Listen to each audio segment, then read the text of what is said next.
قرآن تو کہہ رہے نہیں، جب اللہ پکڑ لے کوئی نہیں چھڑا سکتا، کوئی پیغمبر، کوئی فرشتہ، کوئی جن، کوئی بابا، سوائے اس۔ اور ظاہر ہے یہ تکلیف دور کرنا یہ اللہ کی کوالٹی ہے، یہ اس کے ساتھ خاص ہے۔ سورہ نمل کی آیت نمبر 62 ہے، میرے خیال ہے وہ ایک سمجھ لیں جسے وہ تاش کی لینگویج میں کہتے ہیں نا یکا، وہ ہے وہ آیت۔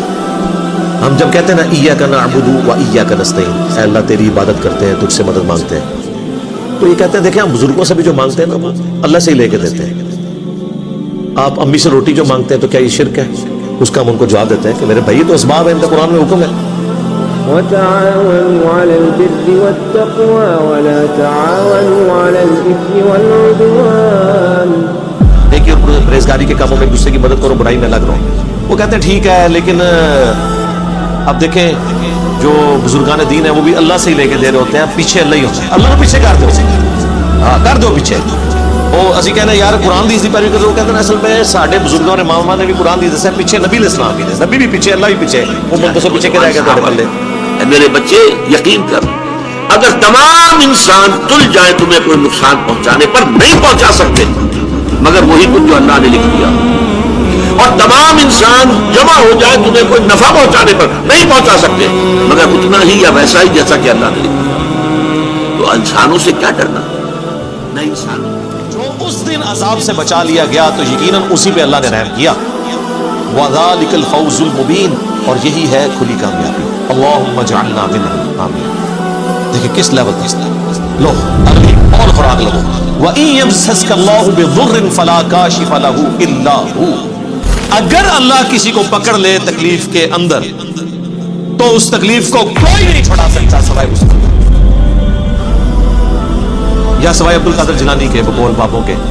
وہ جی وہ مصیبت آئی پھیر دیتے، اور بابے اور بزرگ آگے لے آئے تو وہ اپنے ایمان کی فکر کرتے، پھر ہم انہیں سمجھاتے ہیں کہ دیکھیں بارش اللہ برساتا ہے لیکن ڈیوٹی فرشتوں کی، ہم مانگتے کس سے ہیں؟ اللہ سے۔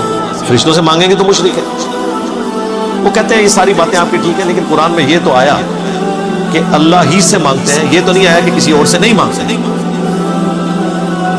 دیکھو دادا تو ہم نے کہا یہ بھی آیا ہوا ہے سورہ نمل کی آیت نمبر 62، توحید کی فیلڈ میں یکا، جس طرح وہ کہتے ہیں نا تاش کی لینگویج کی، اَمَّن يُجِيبُ الْمُضْطَرَّ إِذَا دَعَاهُ، بھلا بتاؤ تو کون ہے جو مصیبت میں گرے ہوئے شخص کی فریاد کو سنتا ہے، وَيَكْشِفُ السُّوءَ، اور اس کی تکلیف اس سے دور کرتا ہے، وَيَجْعَلُكُمْ خُلَفَاءَ الْأَرْضِ، اور تمہیں خلیفہ کرتا ہے اگلوں کا زمین پر، یعنی جب تمہارے آباء و اجداد مرتے ہیں تو تمہارے مرنے کے بعد تمہاری اولاد سب ایک ایک کر کے مر رہے ہیں، اللہ جو ہے وہ زندہ ہے، ایک ایک کر کے وہ آنے والی نسلوں کو زمین کا مالک بناتا جاتا ہے۔ اصل مالک کون ہے؟ اللہ۔ الہ مع اللہ، کیا اللہ کے ساتھ کوئی اور الہ بھی ہے جس کی یہ کوالٹیز ہوں؟ قلیلا ما تذکرون، لیکن نصیحت بہت کم ہی حاصل کرتے ہو۔ کون سی کوالٹی؟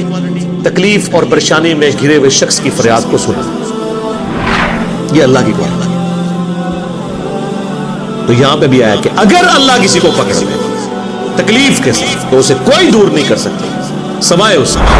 وَإِن يَمْسَسْكَ بِخَيْرٍ، اور اگر اللہ تعالیٰ کسی کے لیے خیر کا ارادہ کر لے، فَهُوَ عَلَىٰ كُلِّ شَيْءٍ قَدِيرٌ، تو اللہ تعالیٰ ہر چیز پر قادر ہے۔ اچھا یہی آیت سورہ یونس میں آئے گی، وہاں پھر آگے ساتھ آتا ہے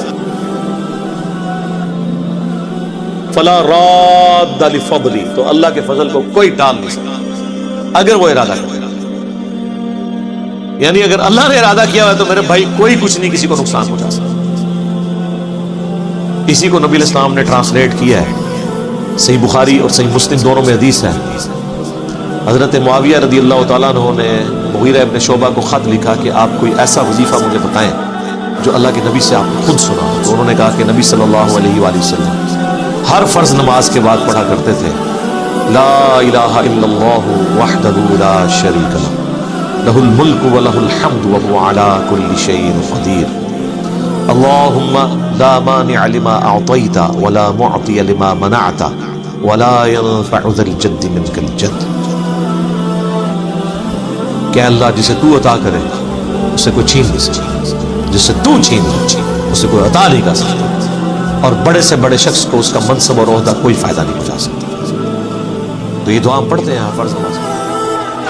انسان تل جائیں تمہیں کوئی نقصان پہنچانے پر نہیں پہنچا سکتے مگر وہی کچھ جو اللہ نے لکھ دیا، اور تمام انسان جمع ہو جائے تمہیں کوئی نفع پہنچانے پر نہیں پہنچا سکتے مگر اتنا ہی یا ویسا ہی جیسا کہ اللہ نے لکھ دیا۔ تو انسانوں سے کیا ڈرنا، نہ انسانوں سے کوئی توقع نہ امید۔